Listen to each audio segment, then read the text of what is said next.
Hi and welcome.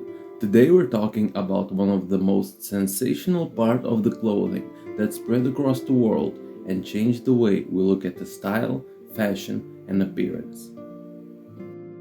Better listen. There are many types in varying colors, materials, styles, and heights. High heels have been used in various ways to represent nationality, profession, gender, and social status. High heels have been an important statement piece of fashion throughout the history.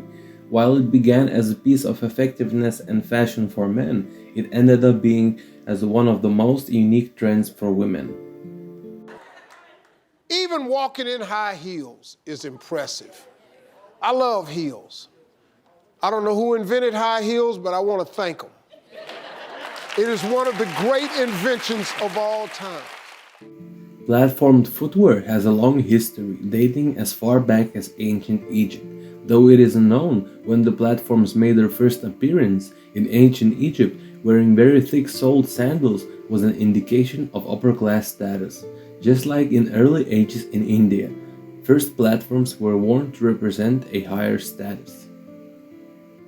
But the original trend can be traced back to 15th century when Persian soldiers were wearing kind of boot with heels in order to ensure their feet stayed in the position when riding a horse. Persian immigrants brought the shoe trend to Europe where the real breakthrough happened, and this form of shoe were picked up by higher status men. Royalty such as King Louis XIV, which is pictures most of us have seen in our history books, high heels became his signature when his predecessor King Louis XIII introduced the red heel to the court of French nobility. As shoes became a fashion trend, other members of society began wearing high heels, and some elite members ordered their heels to be made even higher to distinguish themselves from the lower classes. As women began to wear heeled shoes in late 17th century, social trends moved to distinguish men's from women's heels. By the 18th century, men wore thick heels while women wore thin ones. Over the course of enlightenment between 17th–18th century, men's heels began to concentrate on either practical riding boots or tall leather boots worn for status, while for women, wearing high and thin heels became a way to represent femininity and supposed extravagance beauty.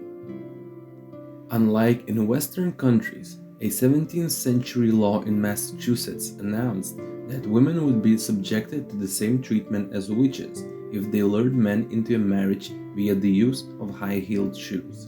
In 1770, an act was introduced into the British Parliament which would have applied the same penalties as witchcraft to the use of high heels and other cosmetic devices.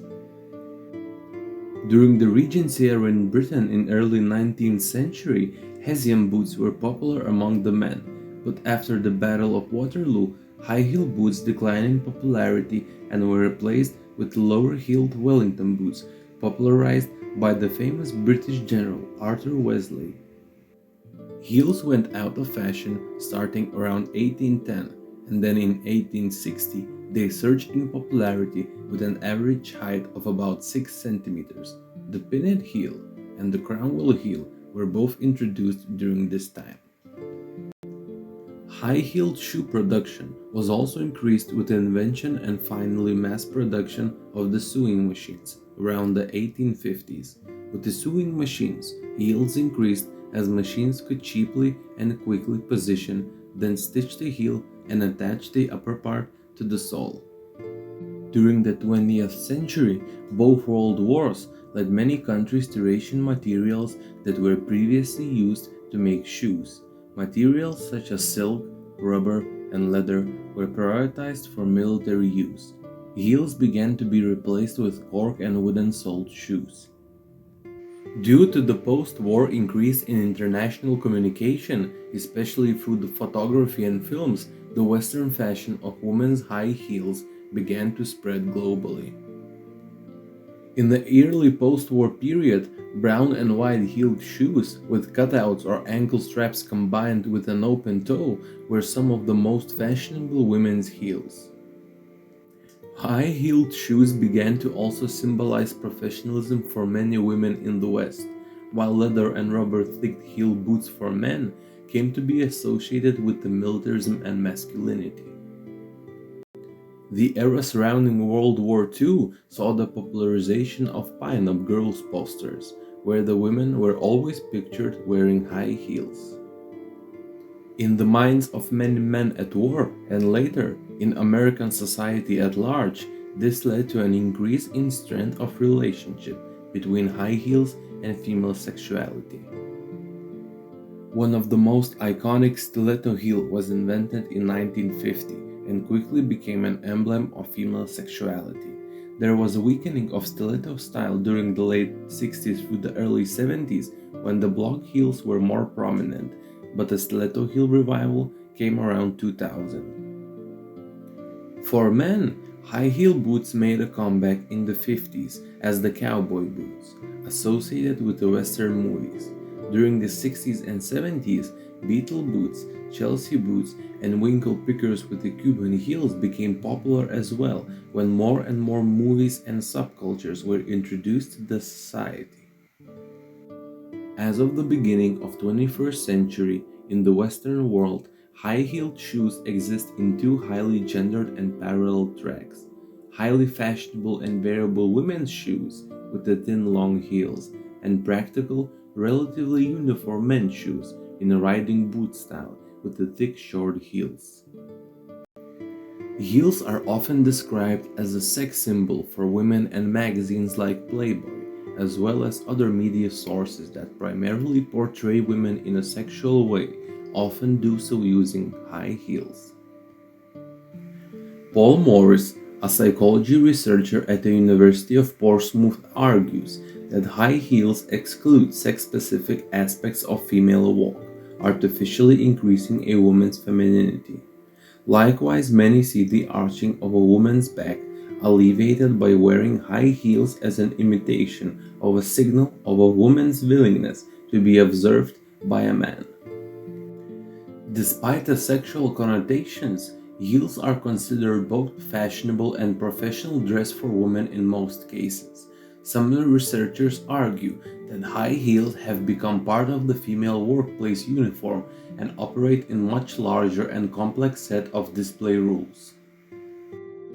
High heels are considered to pose a dilemma to women as they bring them sexual benefits but at the same time unwanted attention and sometimes even harassment. All of the opinions and opposing views regarding high heels have led to a variety of ways to approach this matter. One of them is an annual march in which men wear red high heels and walk a mile. It is called A Mile in Her Shoes. It gained a lot of support nationwide and ended up as a symbol and a protest against domestic violence.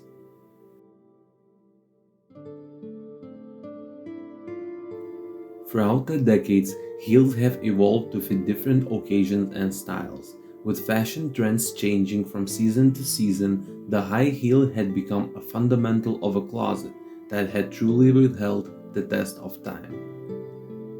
The 21st century has introduced us with a broad spectrum and variety of styles, ranging from the height of heel to design and color of the shoe.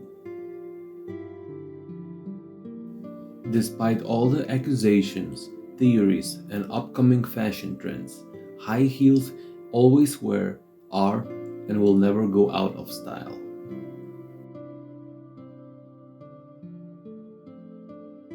Ladies, I don't care who you are. When you put on a high heel shoe, it does something to your appearance that is so desirable by men. I don't know what it is. Thanks for watching.